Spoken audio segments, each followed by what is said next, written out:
Com vocês, então, o companheiro Márcio Poço, presidente da Fundação Perseu Abramo.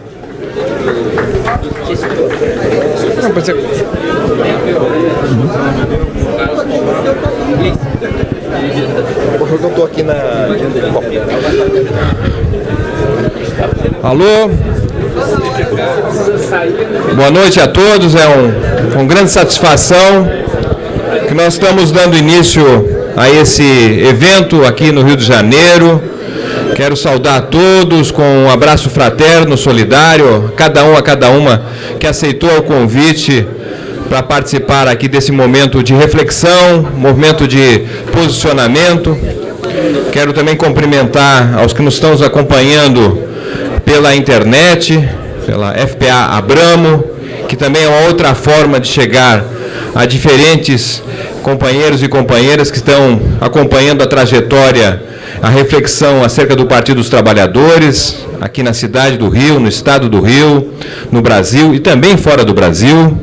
Essa experiência que temos tido de fazer esses debates, essas reflexões, tem dado a oportunidade, portanto, de conversar, não apenas com que nos acompanham efetivamente no evento, mas também com aqueles que nos acompanham fora, através da presença da internet. Quero agradecer a todos que ajudaram a construir este momento aqui, ao Partido dos Trabalhadores do Estado e da cidade do Rio de Janeiro, na pessoa do nosso presidente estadual, também ao nosso senador Lindbergh, a sua equipe, que não mediu esforços para fazer essa parceria com a Fundação Perseu Abramo e construir, de fato, esse evento. Agradecer muito a presença do presidente Rui, que, não obstante a sua agenda muito repleta de atividades, encontrou a oportunidade de estar aqui entre nós. A todos os nossos deputados federais, deputados estaduais, prefeitos, vereadores, militantes, que são justamente esses que carregam com muita sabedoria a nossa trajetória do Partido dos Trabalhadores. A Fundação Perseu Abramo existe no PT há 17 anos. A Fundação Perseu Abramo é uma unidade de inteligência do Partido dos Trabalhadores. Ela é responsável pela produção e difusão de conhecimento aplicado à atuação do PT, do Partido dos Trabalhadores.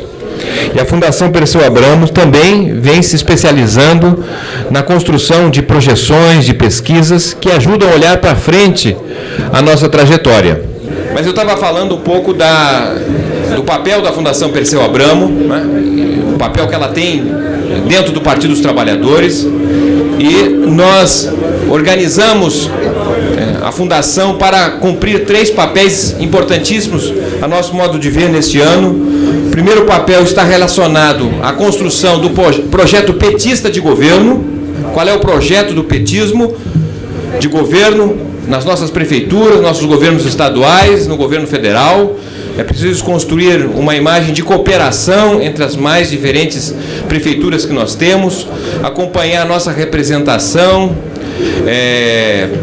na Câmara, no Senado, nas nossas câmaras de vereadores, nas câmaras estaduais, a respeito da representação e o papel que têm os nossos representantes, conhecer melhor os nossos filiados, né, aqueles que carregam o PT. Houve uma mudança importante no Brasil nos últimos 30 anos e, fundamentalmente, também dentro do Partido dos Trabalhadores. Os nossos filiados, há 30 anos atrás, na sua maior parte, eram filiados com uma renda acima de 5 salários mínimos. Hoje nós temos muito mais filiados até 3 salários mínimos, né? Então isso significa uma aproximação, uma organização, um processo de formação de quadro, de militantes e de gestores dentro do Partido dos Trabalhadores.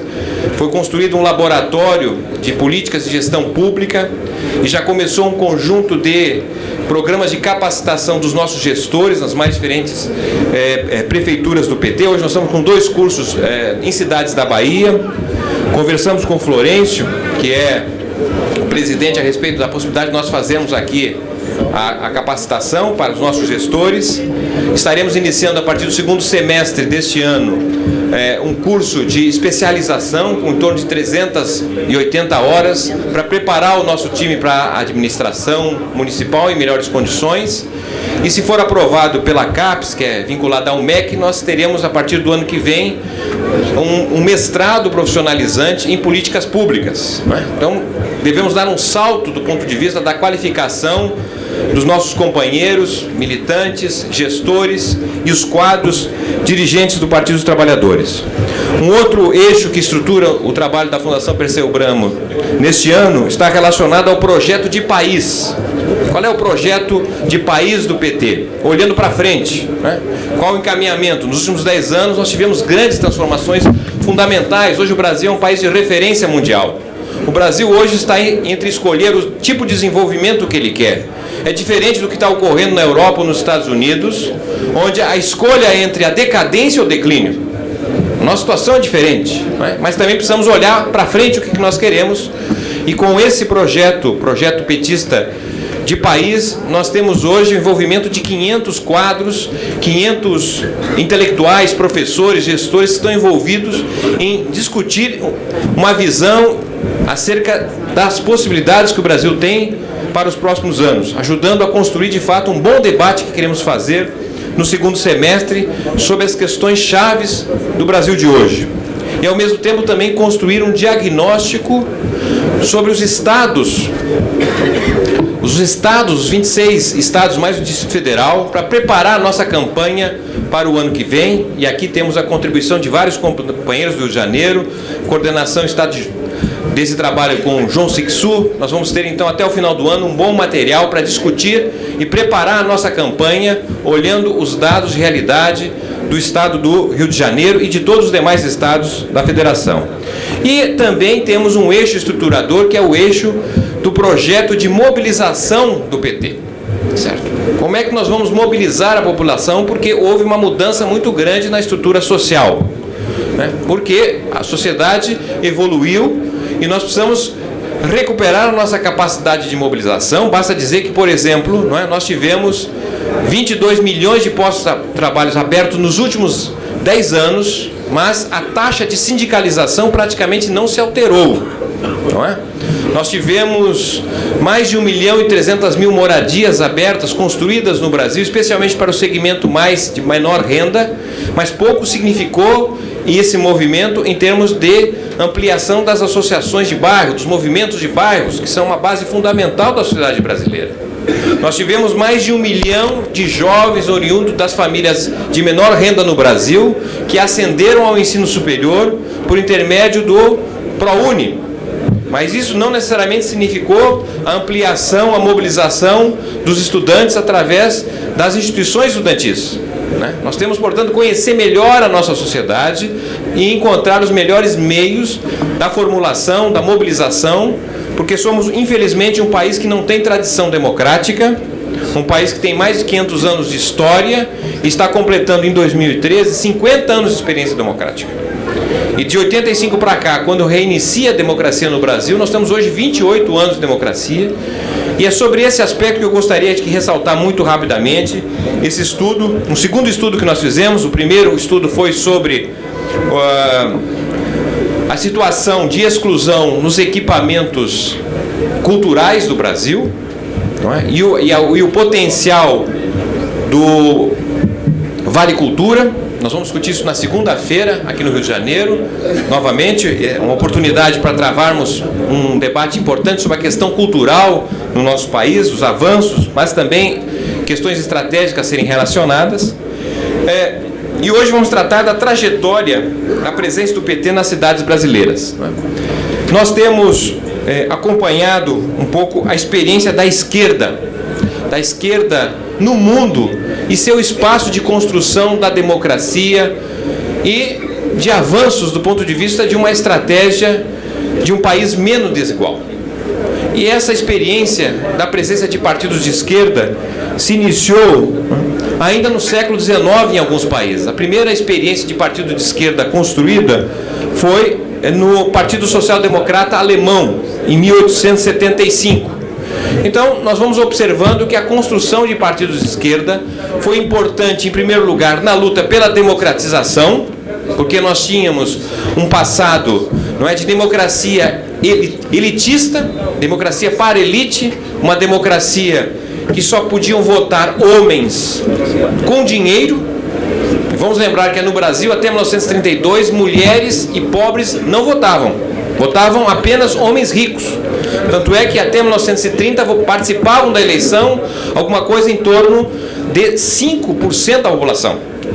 Então, os partidos de esquerda são importantes na luta pela democratização.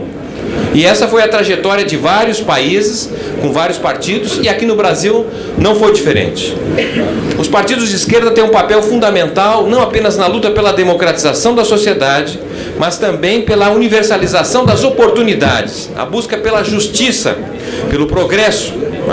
E essa é um pouco a trajetória que nós percebemos olhando um pouco o mundo e verificamos que entre a fundação de um partido de esquerda e a sua ascensão, a sua experiência na direção do país, do governo federal, do governo nacional, estudando vários casos, nós vamos perceber que, em média, há uma diferença entre 36 anos, entre o nascimento do partido e até a sua ascensão, partido de esquerda, até a sua ascensão no governo federal.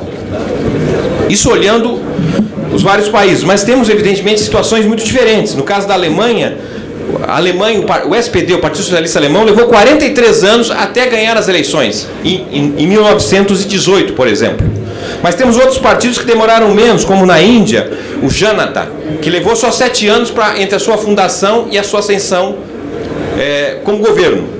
No caso do Partido dos Trabalhadores, fundado em 1980, nós levamos 22 anos para ganhar o governo federal e, a partir de 2003, governarmos esse país. Portanto, a ascensão do PT foi num período menor do que a média dos partidos de esquerda em termos internacionais.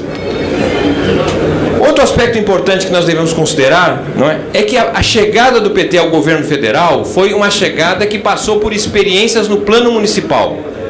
As experiências no plano municipal são muito importantes para testar políticas inovadoras. Várias políticas que o governo do presidente Lula teve a oportunidade de implantar, assim como a própria presidenta Dilma, resultaram de experiências no plano municipal. O plano municipal é que permite testar várias experiências de políticas públicas. O que nós vamos perceber é que essa presença do PT, hoje, o PT governa mais de 11% das cidades brasileiras. Essa presença do PT nas administrações municipais vem se dando de forma gradual. O PT não segue a trajetória de outros partidos que chegaram a ter muita importância na administração municipal e depois perderam importância. Podemos dar o exemplo do PPB, Partido Popular Brasileiro, que é uma figura, um filhote da antiga arena, da antiga forma com que existiam os partidos durante o regime militar. O PPB chegou a ter 2/3 das prefeituras do Brasil na eleição de 1982. E a partir de 85, o PP foi perdendo importância e hoje representa menos de 10% das prefeituras do Brasil. Um outro partido que teve também uma ascensão muito grande foi o PMDB. O PMDB, que teve 34% das prefeituras em 82, explodiu em 85, sendo responsável por 2/3 da administração das prefeituras do Brasil. E depois de 85, nós vamos perceber que o PMDB vem perdendo importância relativa e hoje o PMDB responde por um pouco mais de 20% das prefeituras brasileiras. O PT teve 3 fases até chegar onde se situa. Nós tivemos uma fase muito difícil, que foi a fase logo do começo das primeiras experiências de participação do PT entre 1982 e 1988. Havia até uma dúvida se o PT era competente para administrar cidades, porque a participação, as vitórias do PT nas prefeituras foi muito difícil. Nós administrávamos 2 cidades em 82, caímos para 1 cidade em 85. A partir de 88, o crescimento na administração do PT foi relativamente rápida. Nós saímos de menos de 1% das cidades administradas do Brasil pelo PT para chegarmos a 7%, 7,3% de 2004.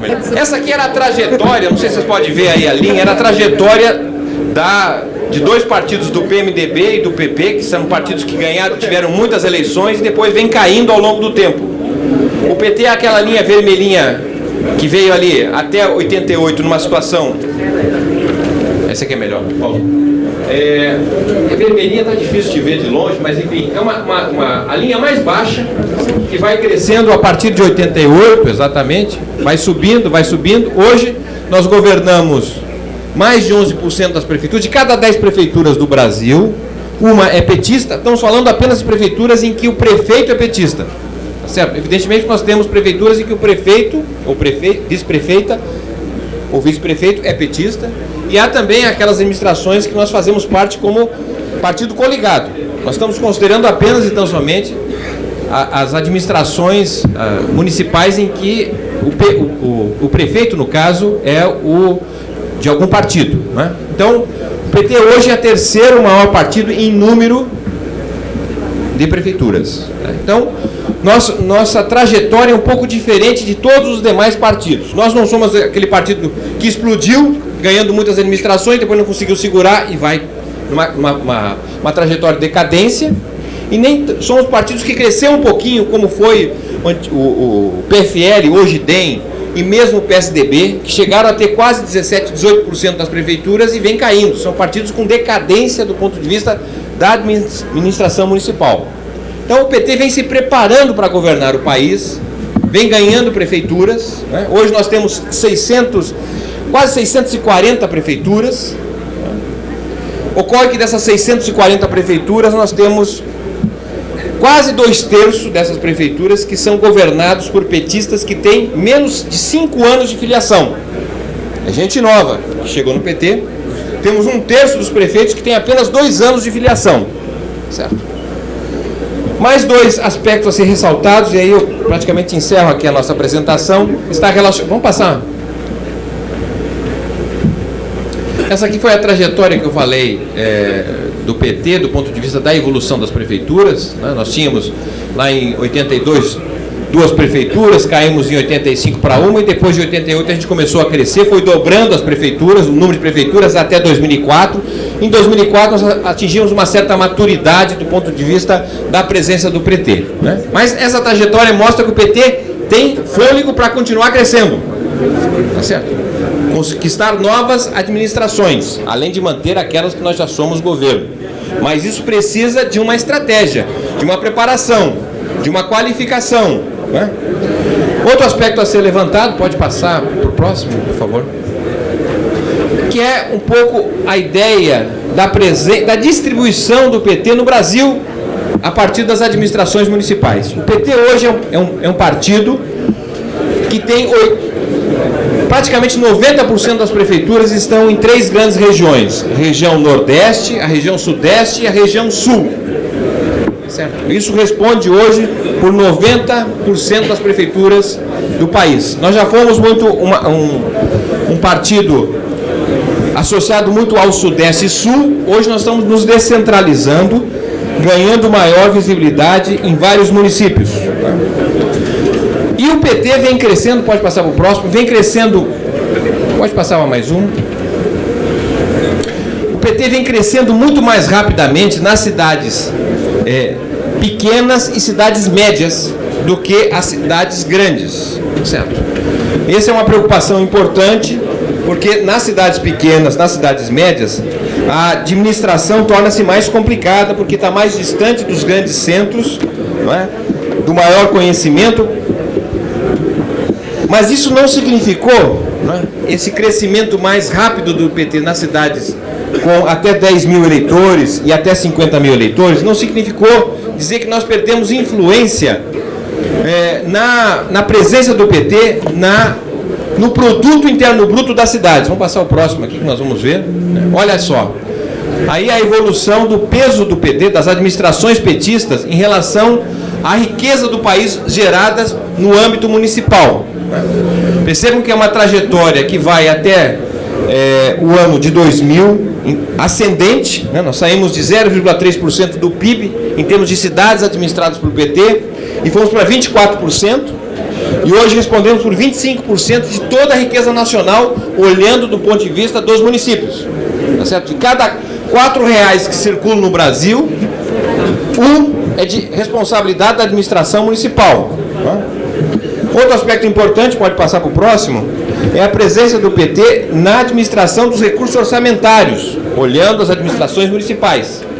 O PT hoje responde por quase 23% da receita dos municípios brasileiros. Passando para o próximo, nós vamos ver a presença do PT no total da população, com base nos municípios administrados pelo PT.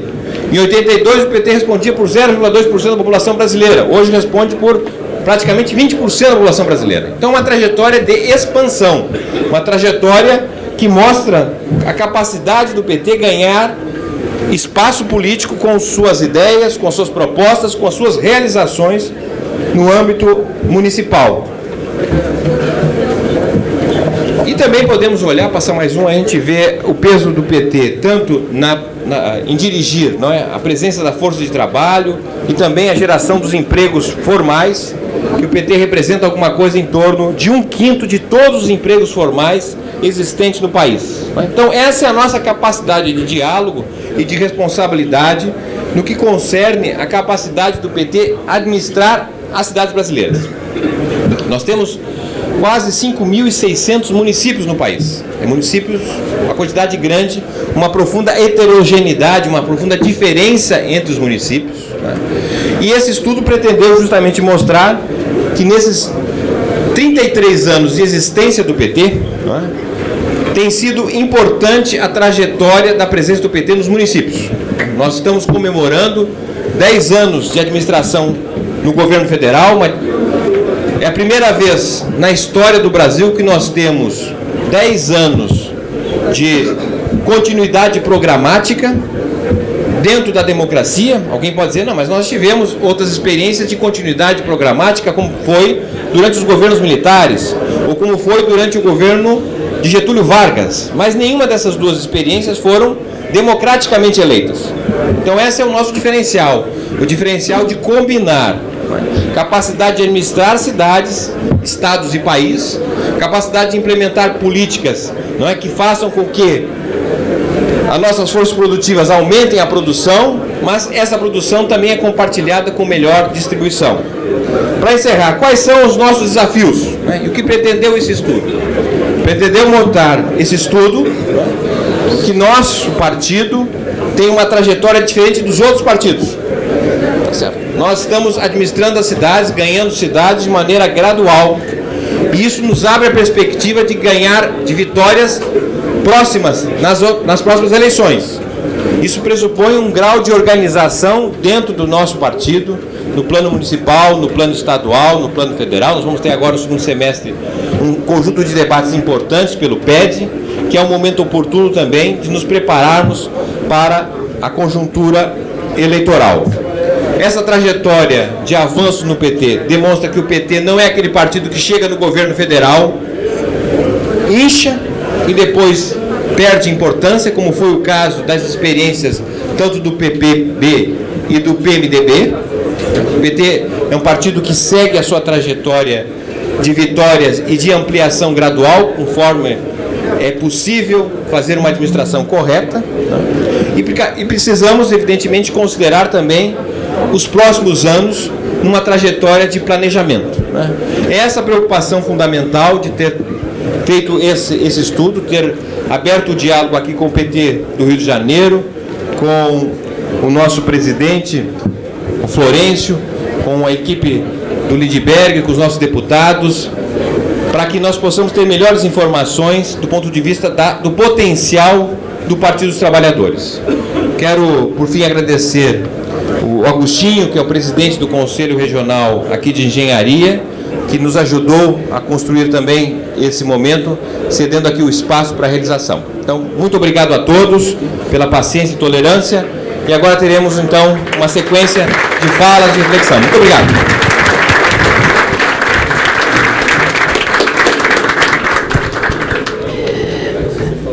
Nós sabemos que tem aqui presente presidentes, vereadores de todo o Estado.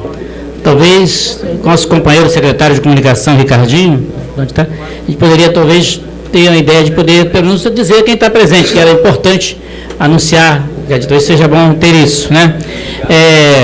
Primeiro, quero, o evento de hoje aqui, parabenizar aqui a ação na executiva, principalmente do Ricardinho, aqui no sentido da comunicação, do visual, da preocupação, da equipe da Giovana lá no PT, lá, da mobilização, né, que encheram o saco ligando, né, falando, animando, e da assessoria do companheiro Lindenberg. E com relação à questão da Fundação Perseu Abramo, nós já temos o Bernardo Coutrinho e João Maurício, e já estão responsáveis pelo primeiro curso para prefeitos e vereadores. E já vamos iniciar nos próximos 30 dias a iniciativa, deverão ser convocados para essa iniciativa importante no Rio de Janeiro da Fundação Perseu Abramo, que nós agradecemos aqui na figura do Márcio Poxa. Vamos passar neste momento, então, nos ouvir, e antes eu quero aqui também dizer, desde o momento que eu estive presente aqui na direção, da importância do diálogo que nós tivemos com a direção nacional na figura do Rui Falcão, que prontamente atende a cada momento, visitou o país inteiro, e aqui no Estado teve várias vezes, daqui de novo aqui, né? Mas principalmente também pela firmeza em relação à questão da democratização dos meios de comunicação e da reforma política. Por isso eu quero aqui, em nome da direção do partido aqui no Estado, parabenizar essa atuação da presidência do companheiro Rui Falcão, do qual eu passo a palavra nesse momento.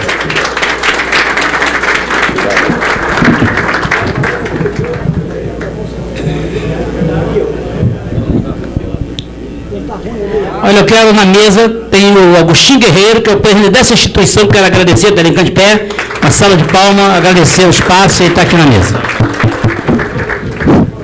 Bom, quero, em nome da Cida Diogo, cumprimentar todas as companheiras presentes, saudar o nosso presidente estadual, Jorge Florencio, com quem tenho me entendido bem aqui, todas as vezes que vim ao Rio, em campanha eleitoral, em várias cidades e fora da campanha eleitoral também. E é bom, viu, Jorge, chegar aqui, no Rio é sempre casa cheia, viu?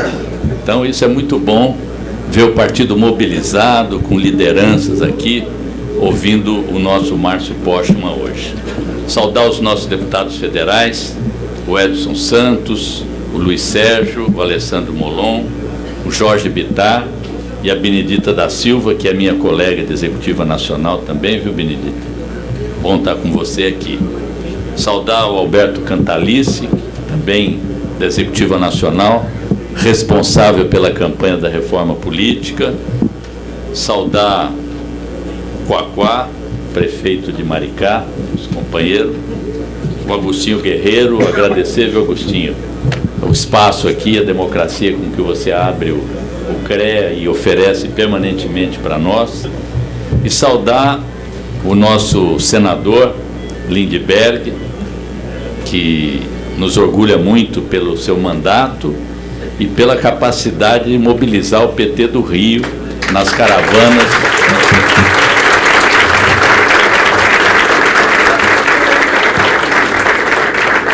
O Lindenberg queria falar antes de mim, para, se houvesse algum excesso retórico, eu poder corrigir.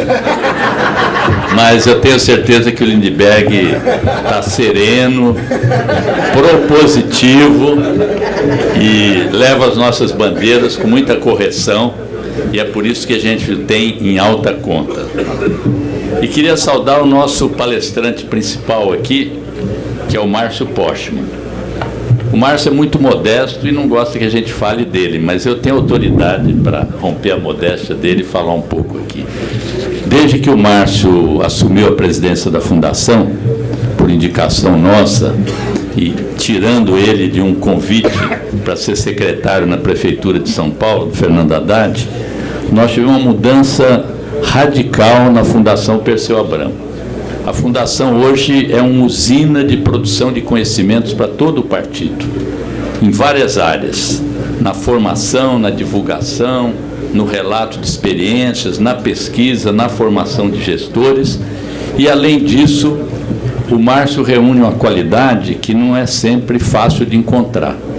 Vocês sabem que os intelectuais, que são importantes para nós, e na vinda do Márcio também, a gente tem um elo de reaproximação com os intelectuais brasileiros, que por algumas razões continuam votando no PT, mas passaram a ter uma certa distância da gente, a partir de alguns acontecimentos alheios à nossa vontade. E o Márcio está servindo como um elemento aglutinador dessa intelectualidade que por algum tempo se afastou de nós. E por que ele consegue isso? Que o Márcio, além de intelectual, ele é militante. Ele teoriza, ele elabora, mas ele entra na disputa política também. E por isso que o Márcio, escolhido de última hora para disputar a Prefeitura de Campinas, que vivia uma crise em função do afastamento do prefeito e do nosso vice-prefeito, uma manobra da oposição, que à época chegou até a tentar criminalizar o nosso prefeito. O Márcio foi para o segundo turno da disputa, quase ganhou a eleição, e é uma referência importante do ponto de vista político, intelectual e eleitoral na cidade de Campinas. Então, por tudo isso é que a gente tem que ouvir sempre o Márcio com muita atenção, porque ele traz uma colaboração importantíssima para a vida do nosso partido. Então, Márcio, mais uma vez, obrigado por você ter assumido a presidência da Fundação e trazer tantas contribuições para o nosso partido. Mas, companheiros e companheiras, eu não poderia deixar de aproveitar essa casa cheia aqui para falar um pouco dos desafios do nosso partido, das tarefas que a gente enfrenta hoje e dos vários movimentos da conjuntura. Nós estamos vivendo hoje uma fase muito positiva no país. Vocês têm acompanhado esses eventos dos 10 anos de governo petista, vocês viram a exposição do Márcio, e nós temos tido muitas mudanças nesse período. As mais recentes, inclusive, têm acirrado muito a oposição a nós. E quando eu falo em oposição, eu não me refiro apenas ao DEM, ao PPS, ao PSDB. Eu quero me referir ao conjunto de forças que se opõem a nós em função das mudanças que nós temos promovido. E pelo fato, é uma coisa que eu sempre gosto de destacar nesses 10 anos, nós temos aí a ascensão de 40 milhões de pessoas à classe média, nós temos 22 milhões e meio que saíram da miséria, mas para mim, de tudo que se passou, mais importante é o fato de nós termos colocado o povo brasileiro como o protagonista das mudanças. E é isso que a oposição não tolera, porque a oposição planejou uma democracia do povo, uma democracia que se restringia a 1/3 da população nacional. E hoje nós temos o povo participando ativamente dos problemas nacionais e, longe de ser um encargo, longe de ser um fardo, como a elite imaginava, o povo brasileiro é um motor desse processo de mudanças. Então, essa oposição, representada por esses 3 partidos, ela vocaliza também os ataques a nós através da cúpula do aparelho de Estado, de altos funcionários que estão espalhados pela burocracia do Tribunal de Contas, pela burocracia do Tribunal Superior Eleitoral, pela cúpula e alguns ministros do Supremo Tribunal Federal e de setores do Judiciário extremamente conservadores. Vocês viram ontem a vice-procuradora-geral eleitoral pretende agora, representou contra o PT para tirar do ar o nosso programa do segundo semestre e para aplicar uma multa de R$25 mil na presidenta da República e no presidente do PT, sob a alegação de que mostrar os 10 anos de mudanças no país é fazer propaganda eleitoral antecipada. Não fosse essa legislação eleitoral totalmente anacrônica, com todo mundo fazendo campanha, mas a lei proíbe que haja campanha, que os cidadãos e cidadãs só podem discutir a eleição 3 meses antes da data da eleição, num processo totalmente artificial, ainda trata de forma extremamente desrespeitosa a presidente da República, dizendo simplesmente, qualificando-a como notória pré-candidata a presidente da República. Então, esse é o conjunto de forças que se move contra nós, sendo a mídia monopolizada o principal conduto da oposição ao nosso governo. Então, nesse momento, nós temos por tarefa preparar o nosso partido para a disputa de 2014. E prepará-lo significa não apenas construir candidaturas majoritárias, construir uma boa nominata para deputado federal e deputado estadual, escolher bons candidatos ao Senado, mas significa, sobretudo, manter o diálogo permanente com a população brasileira. Primeiro, para resgatar todo o processo de mudanças que nós temos promovido no país, e são muitas. Os fatos mais recentes é a redução da tarifa de energia, a desoneração dos impostos da cesta básica, enfim, medidas de grande conteúdo popular que nós temos que propagar e difundir. Também é importante mostrar as diferenças que existem hoje nas oportunidades existentes no Brasil face à crise que ocorre no restante do mundo, principalmente na Europa e nos Estados Unidos. Nós temos hoje um nível de emprego que não encontra comparação com nenhum país do mundo. Nós temos evolução real dos salários nesse período.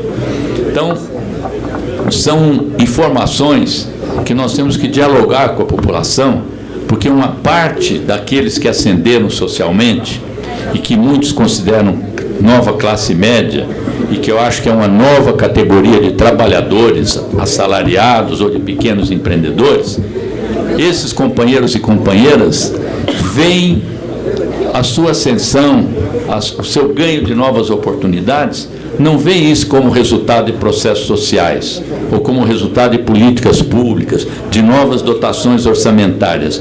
Veem isso como fruto do esforço pessoal, individualizado, e que em grande medida é também.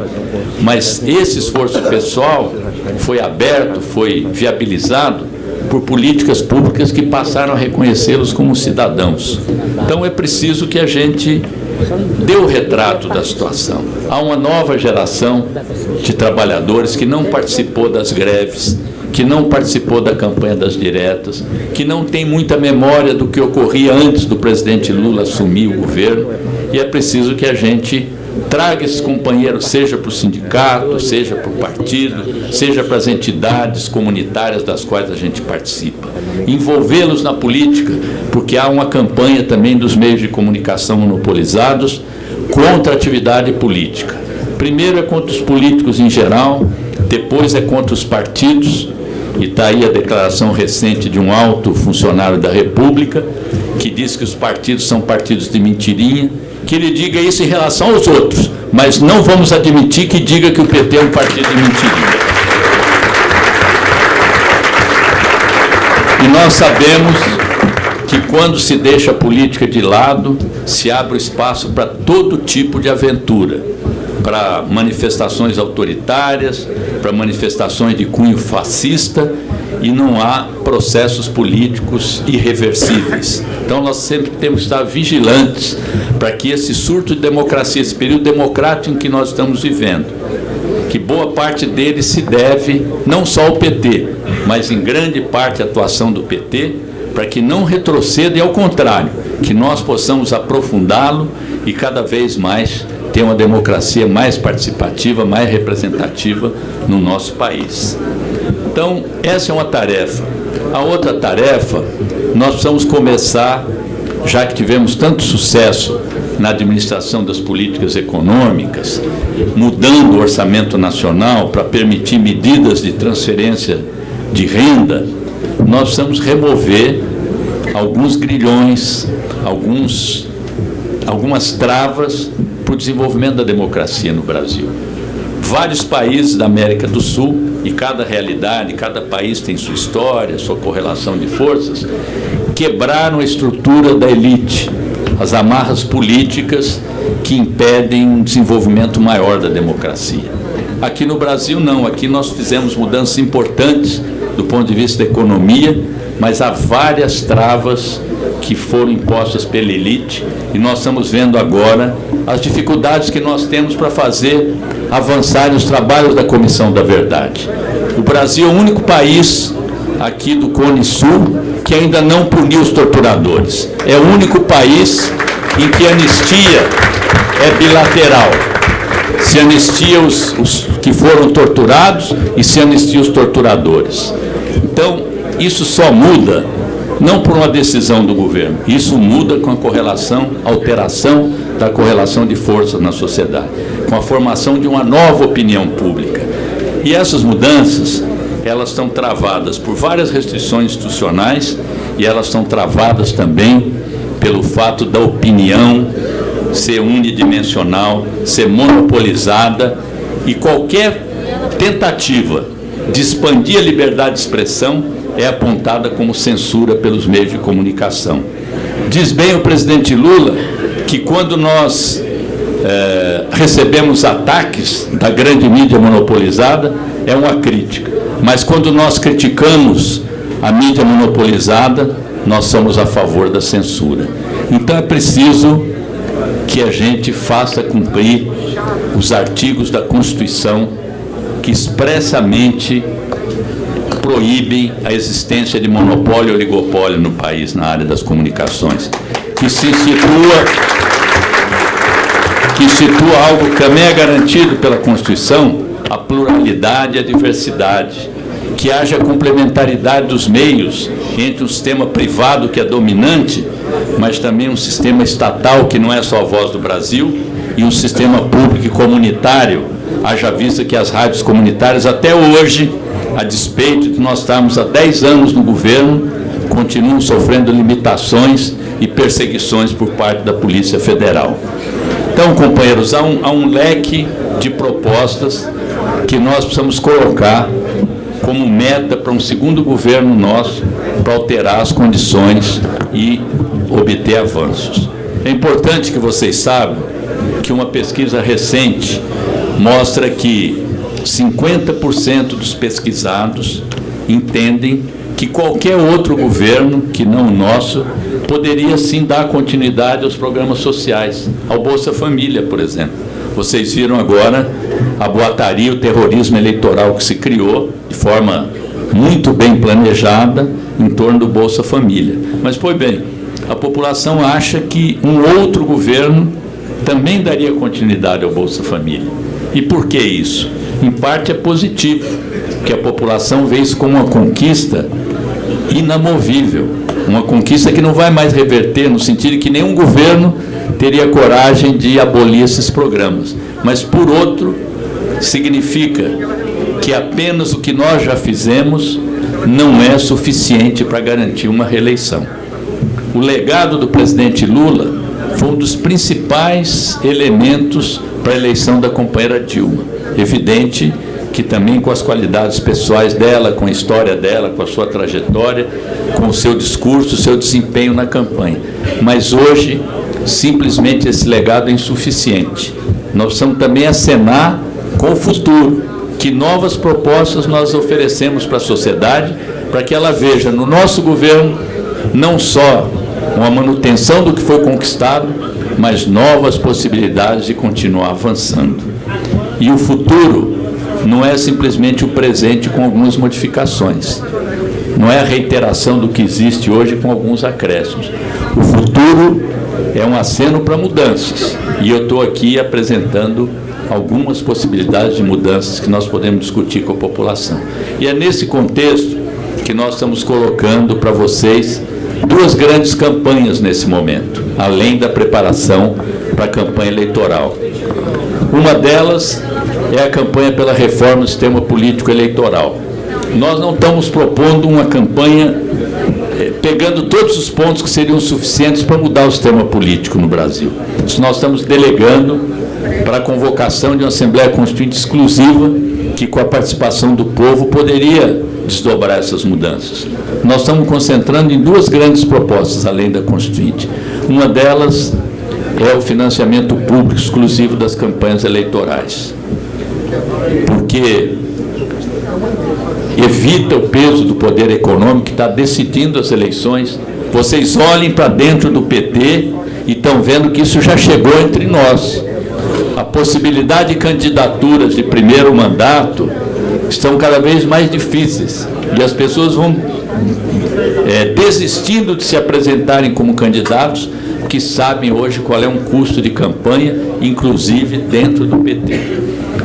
O financiamento público também ele inibe as práticas de corrupção e de simbiose entre o candidato e quem o financia. E, por último, ajuda também a baratear as campanhas que estão atingindo custos insuportáveis.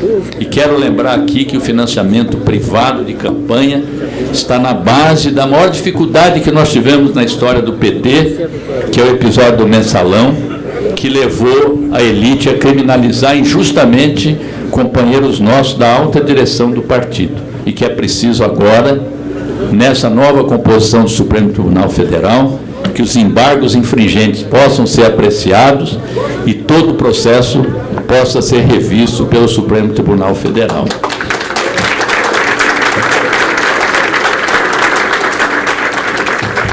O outro ponto também que nós estamos propondo na reforma política são as listas partidárias, que permitem uma identificação mais clara dos eleitores com os programas, que reforça a fidelidade partidária e ajuda também, no nosso caso, a cessar a competição que existe dentro do processo eleitoral entre nós mesmos.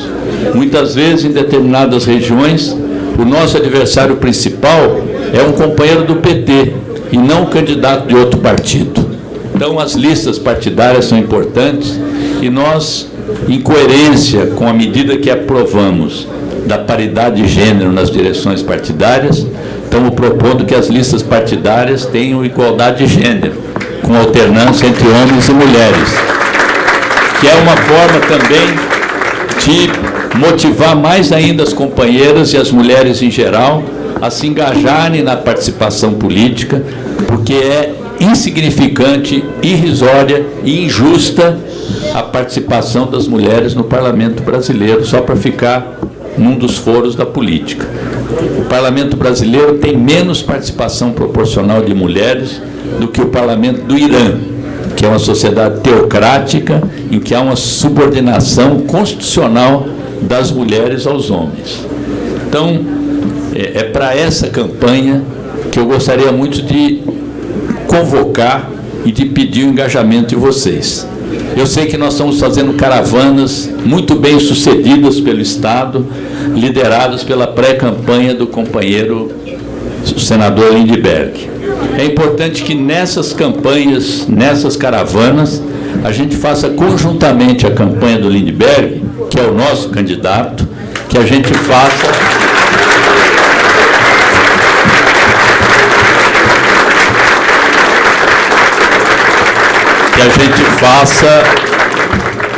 a coleta de assinaturas pela reforma política.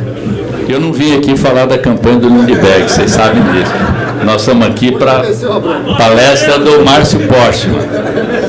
E eu tenho dito ao Lindbergh também que está muito bom o nosso diálogo com o eleitorado e que é bom que a gente prossiga no diálogo com o eleitorado. Essa é a nossa campanha. Que falem de nós, mas nós vamos falar com os eleitores e falar de nós mesmos. E a outra campanha da qual nós vamos participar, não como protagonistas principais, mas como apoiadores, é a campanha de dezenas de entidades brasileiras que tem a participação da CUT, do Fórum Nacional de Democratização da Comunicação, da Federação Nacional dos Jornalistas e tantas outras entidades, que é a campanha pela democratização dos meios de comunicação.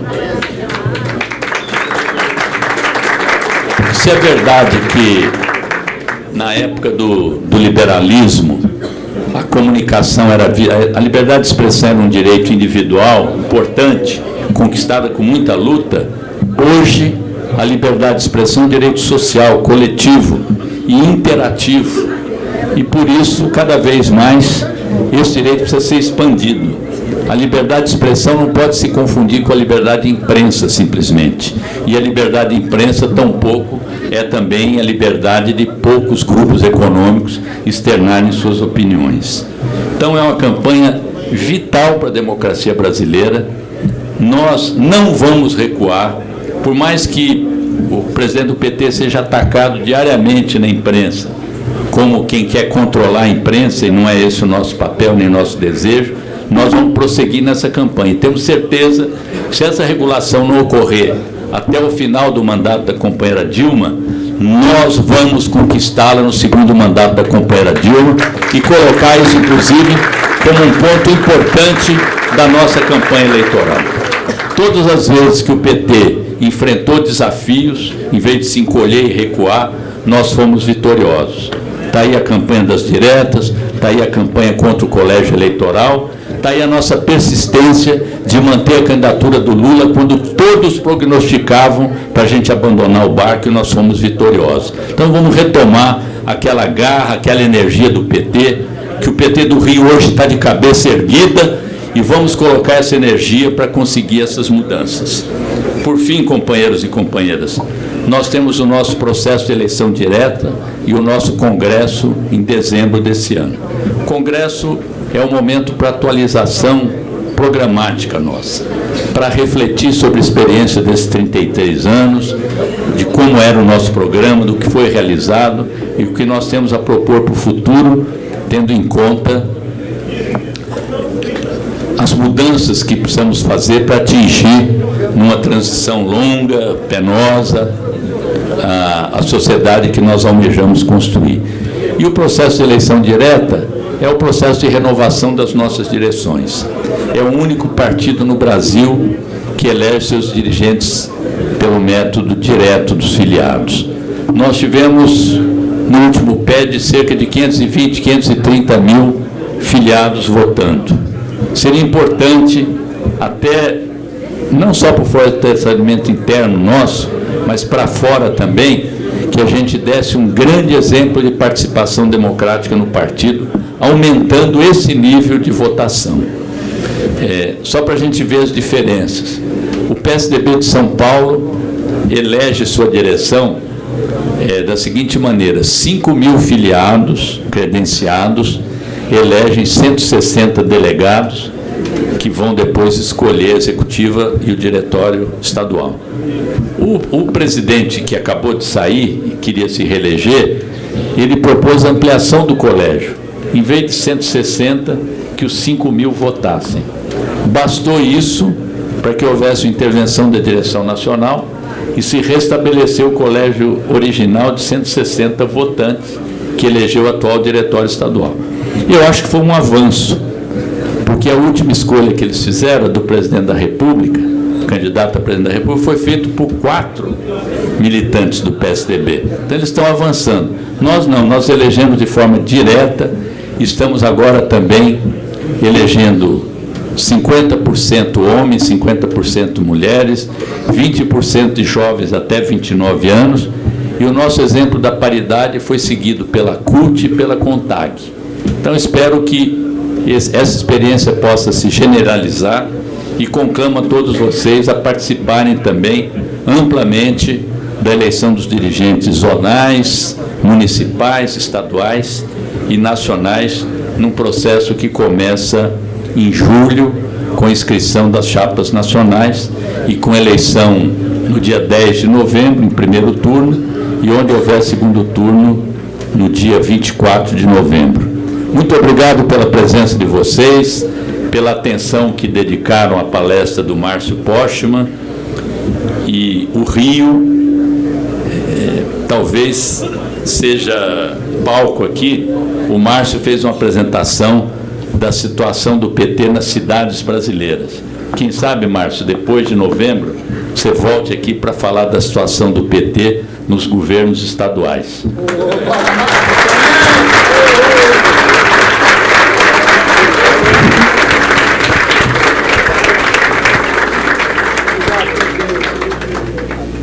Eu queria aproveitar para dar um informe. Nossos companheiros presidentes e membros do diretório Nossa reunião do diretório será no dia 16 de junho. Então, todos se preparar ampliado com a presença dos presidentes. E o tema muito importante vai trazer o secretário de Organização Nacional para discutir justamente o PED. Então, dia 16 de junho. Nós tivemos aqui um acordo na mesa, nós vamos ter a última fala da noite, que é o nosso companheiro Lindenberg, mas antes eu gostaria de voltar a citar a importância da mesa aqui composta pelo deputado federal Alessandro Molon, pelo deputado federal Luiz Sérgio, pelo deputado federal Edson Santo, pelo deputado federal Jorge Bittar, pela deputada federal Benedita da Silva, pelo prefeito Austin Quaquá, representando aqui os prefeitos, a companheira deputada estadual Cida Diogo e a presença do companheiro, que a gente quer agradecer muito, Agostinho Guerreiro, e da direção nacional, Alberto Cantalice, representando aqui, fora o presidente, a direção. Correto? Então, eu gostaria de ter uma salva de palmas para essa mesa, pela importância que ela teve presente. Passo a palavra, então, para o nosso companheiro, senador da República, Lindenberg Faria, e também eleito pelo diretório, nosso pré-candidato a governador do estado do Rio de Janeiro. Boa noite. Boa noite, companheiros, companheiras. Eu queria começar fazendo uma saudação à mesa. Nós temos a honra de ter um presidente da Fundação Perseu Abramo, como Márcio Postman, dos maiores intelectuais desse país, de esquerda, e que agora estreou em disputa eleitoral na cidade de Campinas. Perdemos por pouco, foi uma grande revelação dessa disputa, mas eu tenho certeza que todos os companheiros do partido vão entender a importância de ter Márcio Postman na Fundação Perseu Abramo nesse próximo período.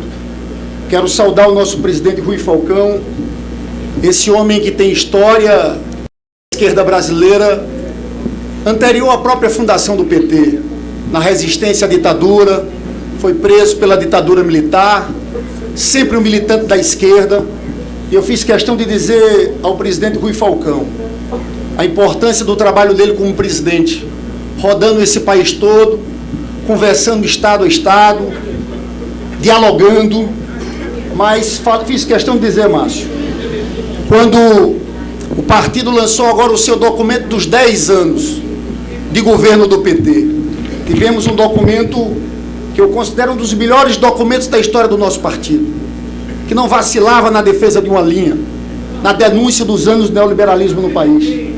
E eu faço esse registro, que esse momento que a gente vive no partido tem um papel decisivo o seu presidente Rui Falcão e também o presidente da Fundação Perseu Abramo, Márcio Postman. Queria, presidente Rui Falcão, falar da unidade do PT do Rio. Muito se falava em divisão do PT do Rio. Eu quero aqui falar da unidade do PT do Rio, que está expresso nessa mesa pela presença dos 5 deputados federais do estado do Rio de Janeiro, e muito nos orgulho por sua história e trajetória. Deputado Alessandro Molon, deputado Jorge Bittar, deputada Benedita da Silva Guerreira, deputado Luiz Sérgio, deputado Edson Santos, a bancada federal inteira, nossa deputada Cida Diogo, estadual. Quero saudar o vice-presidente nacional do partido, agora o Alberto Cantalice, é o nosso vice-presidente nacional do PT, uma conquista do Rio de Janeiro. Saudar o nosso prefeito Quaquá, saudar o nosso presidente, saudar o nosso presidente do CREA, Agostinho Guerreiro, e dizer que nessa história aqui das disputas eleitorais, a nossa evolução nas eleições municipais, nós temos que ter orgulho de uma coisa na história desse partido. Esse não é só o partido das disputas eleitorais. A nossa conquista e a nossa história foi forjada no meio da luta do povo brasileiro, da luta do movimento sindical, das lutas de rua. Esse partido surgiu nas greves operárias com Lula à frente, que aglutinou depois de intelectuais, a igreja, mas foi um partido que na década de 80 lutou pela redemocratização, lutou pelas diretas já, na Constituinte e aquela primeira eleição saudosa que todos nós lembramos, a eleição mais bonita de todas, a mais importante foi a da vitória, mas foi naquela eleição de 89 que nós marcamos e transformamos Lula na grande referência nacional para um projeto popular. Os anos 90,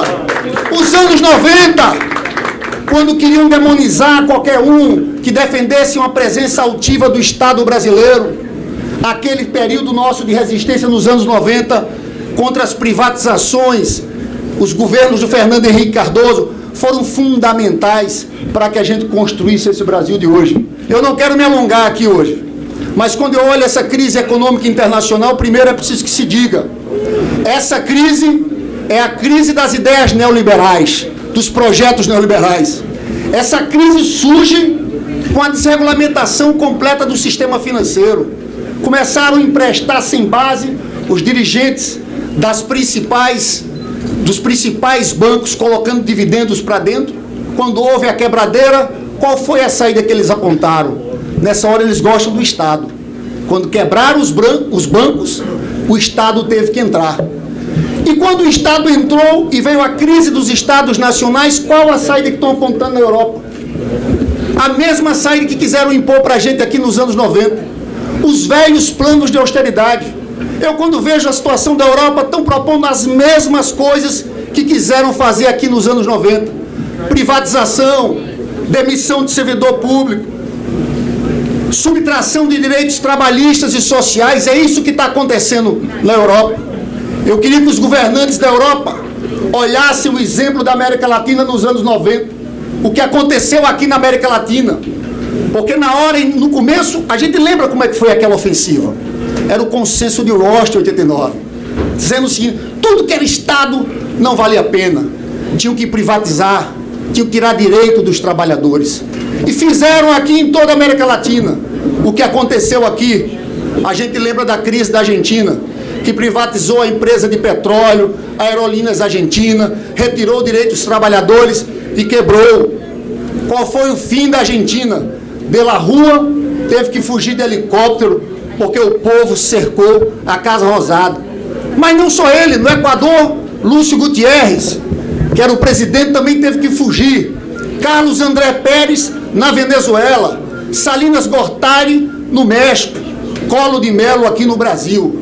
Eu falo isso porque eu acho que a nossa resistência, presidente Rui, eu não quero me alongar, volto a dizer, naquele período foi fundamental para que a gente construísse as bases desse governo de hoje.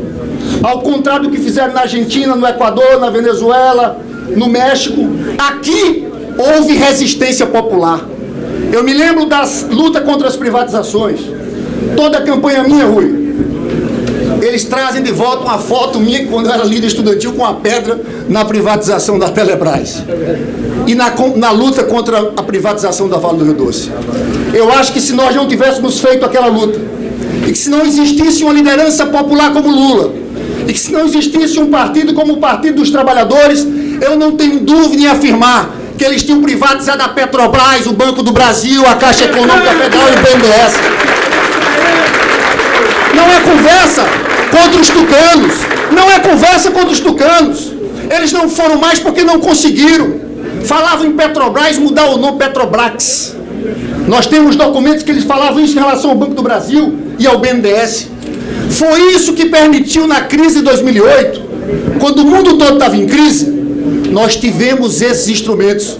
Porque os bancos privados não quiseram emprestar.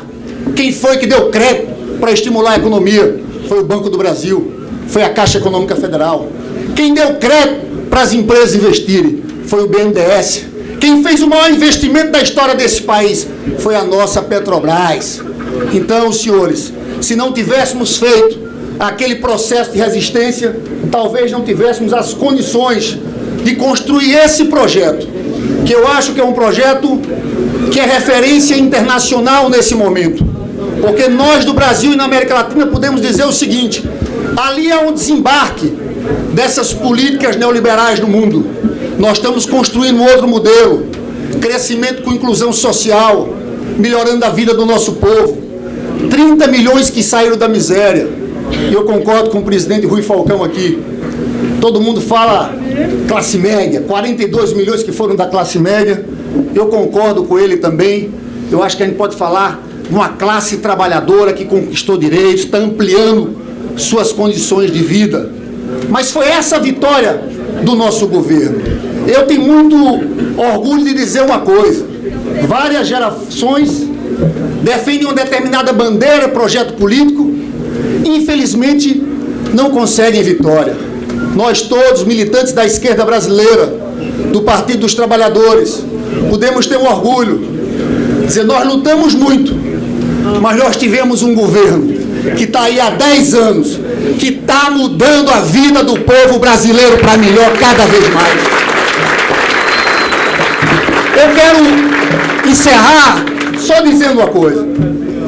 Essa luta, companheiros, parece que 10 anos é muito, mas em termos históricos é muito pouco. Tem que mudar o Rio. Carlinhos. Quem aguenta mais? Essa luta parece que é muito tempo, 10 anos, mas em termos históricos é muito pouco. Ainda falta muito. A luta contra a desigualdade tem que ser permanente. Nós temos grandes tarefas, caro companheiro Márcio Postman. Não basta apenas acabar com a miséria absoluta. Nós não estamos satisfeitos com isso. Nós temos que pensar o projeto daqui a 20 anos. E o que nós queremos é construir nesse país uma verdadeira democracia popular. Abrir espaço para o nosso povo. Construir caminhos para que a nossa juventude da periferia, trabalhadores, essa juventude negra, conquiste espaço, entre nas universidades. É isso que nós temos que trabalhar. Não tem nada que tenha atingido tanto eles, essas elites preconceituosas do nosso país, do que a política de cotas nas universidades públicas. Eu vejo, graças a Deus, meu filho tem 17 anos, e ele montou com a equipe dele lá uma turma para defender a coisa de política de cotas, porque tem um sentimento na elite aqui do Rio de Janeiro que isso é um absurdo. Porque eles até concordavam com a política de cotas feita anteriormente, onde você garantia espaço em alguns cursos. Mas agora o que nós aprovamos é o seguinte: de cada 100 médicos, nós temos que ter 50 das escolas públicas e vai ter que ter 30 negros estudando medicina. Porque nós queremos daqui a 7, 8 anos, termos uma geração de médicos negros que infelizmente ainda não tem nesse país. É isso que nós queremos. A construção desse grande projeto nacional, dessa democracia popular. E é isso que nos dá força. Deputado Bittar, deputado Bolon, deputada Benedita, deputado Luiz Sérgio, deputado Edson Santos. É isso que nos dá força para essa caminhada. Companheiro Rui Falcão, o PT do Rio vai dar a sua contribuição. Nós vamos crescer para defender o povo trabalhador desse estado do Rio de Janeiro, como o Lula fez na sua vida. Queremos dizer que o crescimento do PT do Rio é o crescimento também do projeto nacional, da estratégia de defesa de um programa de transformações da vida desse povo brasileiro. E nós temos que crescer, mas não vale crescer com inchaço, temos que crescer com qualidade. Eu acho que isso o partido está fazendo, com gente defendendo esse projeto. Nosso partido tem uma causa, e a nossa causa é uma causa que está muito bem expressa nesses últimos 10 anos de governo Lula e da Dilma. A nossa causa é a defesa do povo brasileiro. Nós queremos olhar para todos, mas a nossa prioridade são os mais pobres. A nossa prioridade é o povo trabalhador desse país. Parabéns, presidente Rui Falcão, parabéns, Márcio Postman. Espero que tenham sido bem recebidos aqui no Rio de Janeiro. E volto a falar também, agradecer essa mesa, e agradecer, deputada Benedita, todos os senhores que aqui estão, por essa unidade do nosso partido nessa caminhada. Viva o presidente Lula, viva a presidenta Dilma, viva o Partido dos Trabalhadores!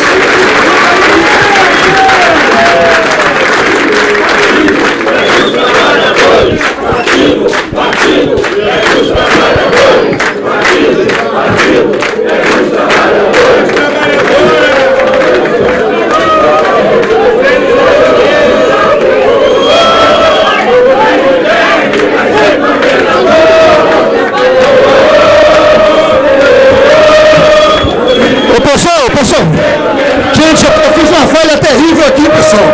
Meu presidente, desculpe. Ô, pessoal, presidente, desculpe, eu não citei meu presidente estadual do partido, Jorge Florencio, pelo amor de Deus. Que está fazendo um trabalho fantástico aqui no estado do Rio. Jorge, minhas sinceras desculpas.